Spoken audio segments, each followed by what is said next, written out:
If you spend any amount of time online looking at running shoes or reading about them, and chances are you probably do if you're watching this video, you have undoubtedly run into a lot of content about the importance of a running shoe rotation. However, a lot of that content makes it seem like building a running shoe rotation is very complicated, very expensive because you need a ton of different shoes, and the shoes that you currently have, for whatever reason, aren't going to fit into this rotation, so you kind of need to start over. Well, in this video, I'm going to go into how to build a rotation from being a new runner, your first steps as a runner, all the way through an advanced runner, and talk through the basics about what you need at each stage of your running journey. Before I jump in, why do you need a running shoe rotation? What are the benefits of having a shoe rotation? Well, it's really four things, and the first one is around foot health. Think about it this way. If you're running in the same thing over and over and over, your feet are getting the same stimulus from the same pair of shoes over and over and over. That's a recipe for repetitive stress injuries. If you're alternating shoes, you're giving your feet and your legs different stimulus from different shoes, even if you're doing the same run over and over, that's going to reduce that risk, and that's quite important. Not to mention, you're giving your feet and legs different stimulus on different runs from different shoes, so you're building more muscular development, which is all a benefit as a runner. The second point is around durability. If you're rotating a handful of shoes, you're going to extend the life of all of the shoes in that rotation. Now, if you're running in the same shoe day after day, you're going to take the midsole foam and you're going to continually compress and compress and compress it with each run. And if you're running in the same shoe every day, it's never going to fully get a chance to decompress and go back to its original state.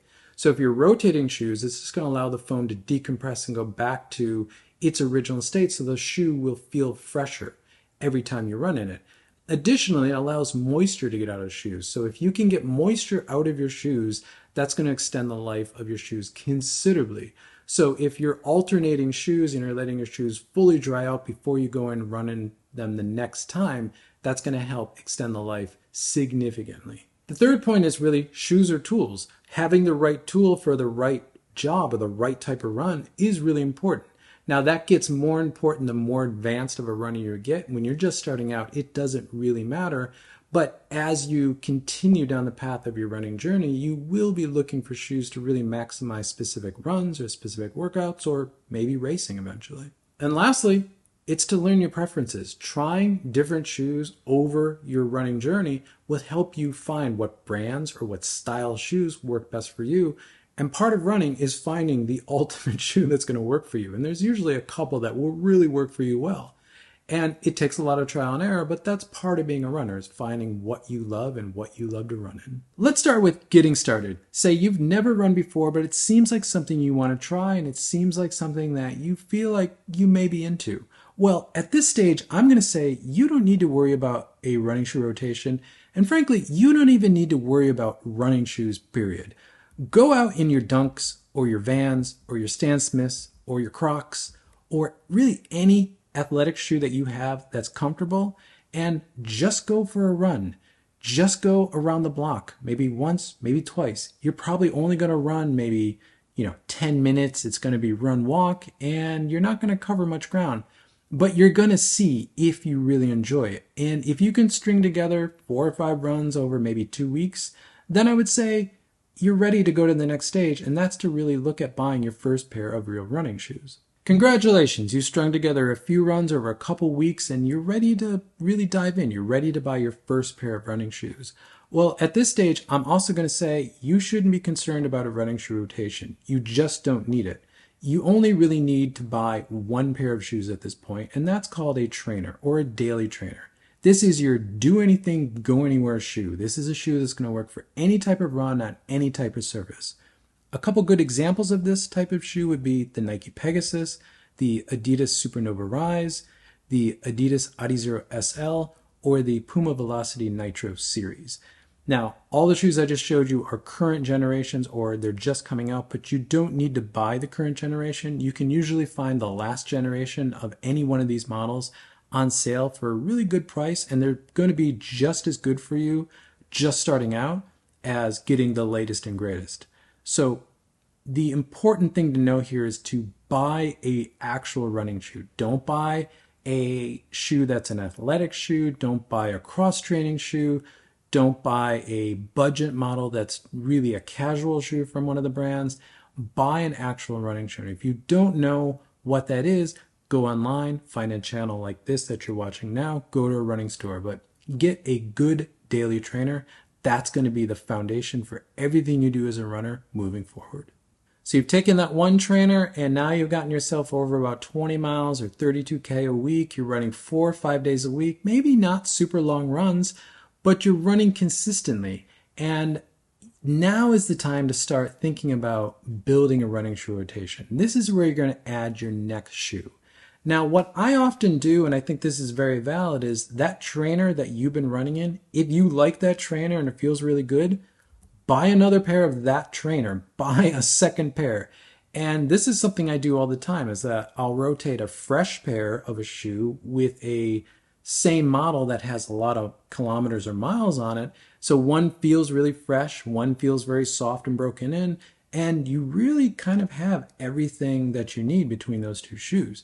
However, if you want to try some new shoes, what you're really looking for at this stage is adding a cushion trainer, something that's a little extra TLC for your feet and legs.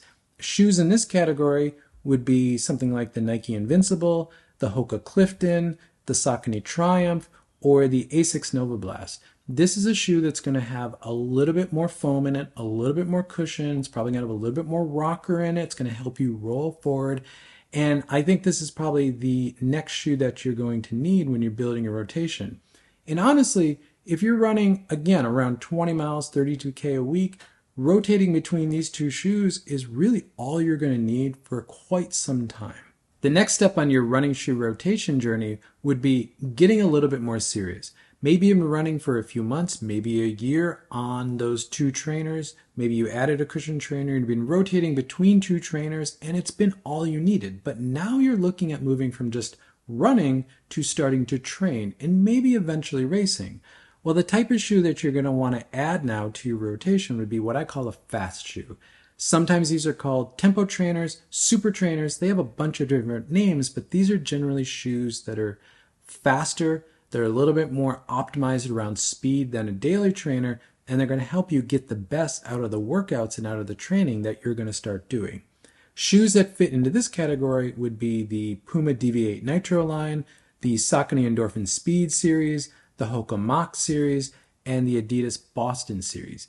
These are shoes that some of them will have a plate in them, generally not a carbon plate. They're definitely not super shoes, but you're getting some of that super shoe technology in still a training shoe. They're going to be focused on speed quite a bit more than the daily trainers, and they're going to help your body adjust to learning how to run in a faster shoe, maybe a plated shoe, maybe a shoe that's more optimized for going faster. And if you just want to casually jump into a race like a local 5K, this type of shoe is going to be wonderful for your first race or two. You don't really need to worry about a super shoe or getting an actual race shoe. This fast shoe or tempo trainer is going to be all you need for your first couple races. So now you maybe have a couple local races under your belt, you're really enjoying it, and now you're ready to really race. You're ready to get into structured training and eventually set a PR for some sort of racing that you want to do. This is where I think it's going to make sense to add a race shoe or a super shoe. This is that shoe that's going to maximize all your hard work. Now, as someone who's just building a running shoe rotation, I think really good super shoes to look at, probably your first super shoe would be the Hoka Ciela X1, the Asics Metaspeed series, either the Sky or the Edge. And if you don't know how to tell the difference, I have a video all about that. There'll be a card on the screen, link in the description. The Adidas Adios Pro 3 is a great shoe as your first super shoe, and the Saucony Endorphin Pro 4 is an excellent first super shoe. Now, once you add a super shoe to this rotation, you're done. You don't really need any other shoes in a running shoe rotation. You have your trainer, you have a trainer 2 or a cushion trainer, you're rotating with that trainer, you have your fast shoe for workouts, and you have your race shoe. You're done. You don't need anything else. This is as much as really anyone needs for a full running shoe rotation. As you can see, there's only 3 or 4 shoes depending on what you're doing with the trainers here.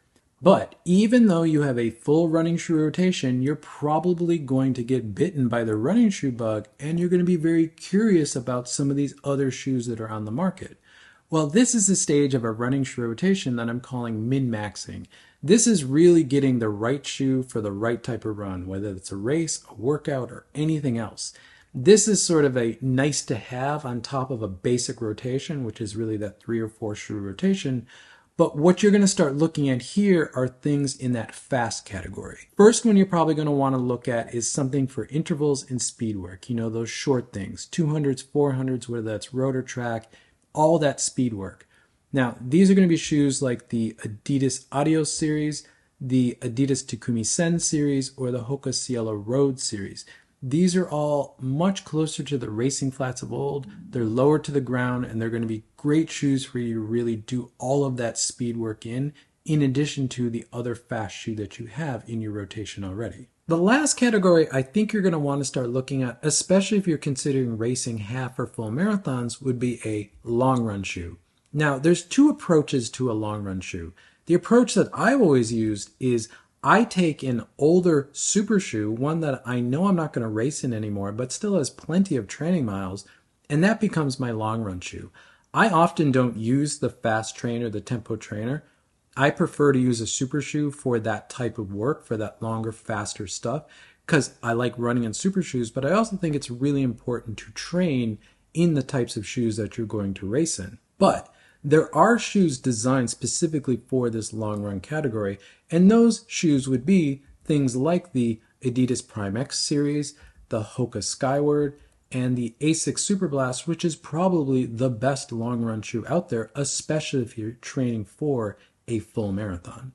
And with these 6 shoes, you have truly min-maxed a full road running shoe rotation. You can now handle all road training and racing from the 5K to the full marathon, and you really don't need anything else.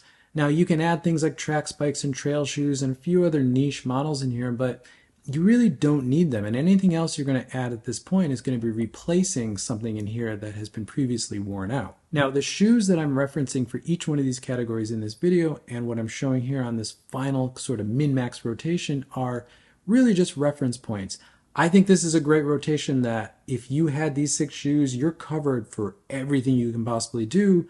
But there's plenty of other options in each one of these categories. If you have questions about what would be appropriate for what category, ask me in the comments below and I'll do my best to reply. Thank you for making it to the end of the video. If you find this content useful, consider subscribing. You'll see more content from me pop up in your feed. If not, drop a like on this video because it helps this channel continue to grow, which I always appreciate. And with that, I'll catch you in the next one.